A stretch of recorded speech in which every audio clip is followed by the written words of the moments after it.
तस्य वदन दन्ता गोपी समाना दण्डकमण्डलोदर गड्याङ्करक्षक त्रैगुण्यरहित त्रैलोक्यपालक विश्वनायक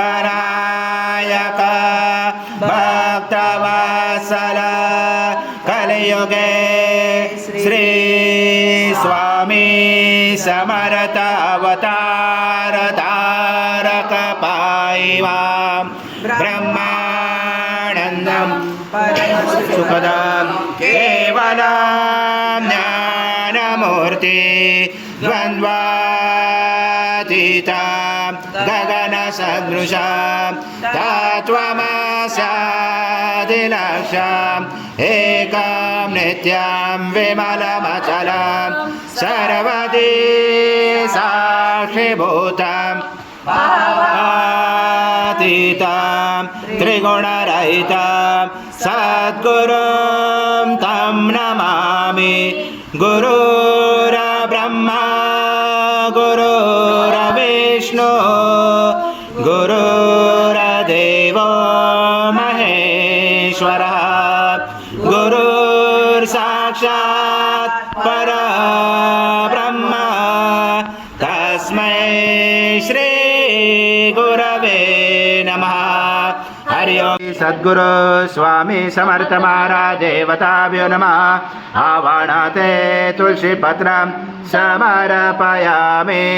सद्गुरु स्वामी समर्थ महाराज देवताभ्यो नमः। आसनाते तुलसी पत्रं समर्पयामि। ओम सद्गुरु स्वामी समर्थ महाराज देवताभ्यो नमः। घृतस्नानं समर्पयामि। घृतस्नानान्तरेण शुद्धोदक स्नानं समर्पयामि। सकल पूजाते सर्व उपचारार्थे गन्धपुष्पं समर्पयामि। शेष उपचारार्थे प्रार्थना पूर्वक नमस्कारं करोमि।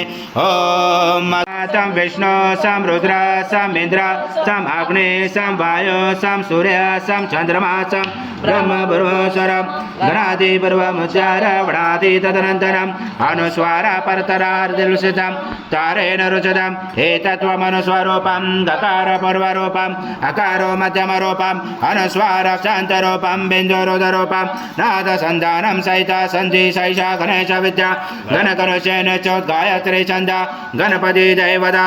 ओम गणपते नमः। एकदन्ताय विद्महे वक्रतुण्डाय धीमहि तन्नो दन्ती प्रचोदयात्। एकदन्तं चतुर्दशं पाशमं कुशधारिणं हृदं च वरदं यस्य बिभ्राणं मुजगदजं रक्तं लम्बोदरं शूर्पकर्णकं रक्तवाससं रक्तगन्धानुलिप्ताङ्गं रक्तपुष्पस्फुटितं भक्तानुकम्पिनं देवं जगत्कारणमुचितम् आविर्भूतं चतुर्यातो प्रकृते पुरुषात् परम् एवं धातनतं स योगी योगिनावरा।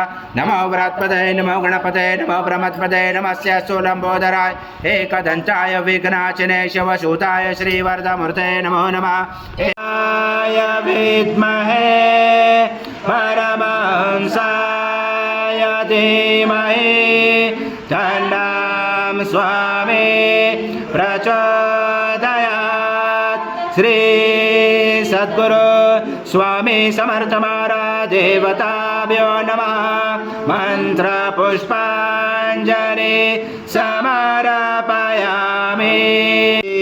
सद्गुरु स्वामी समर्थ महाराज देवताभ्यो नमः। प्रार्थना पूर्वक नमस्कारं करोमि। हरि ओम तत्स हरि ओम तत्स हरि ओम तत्स।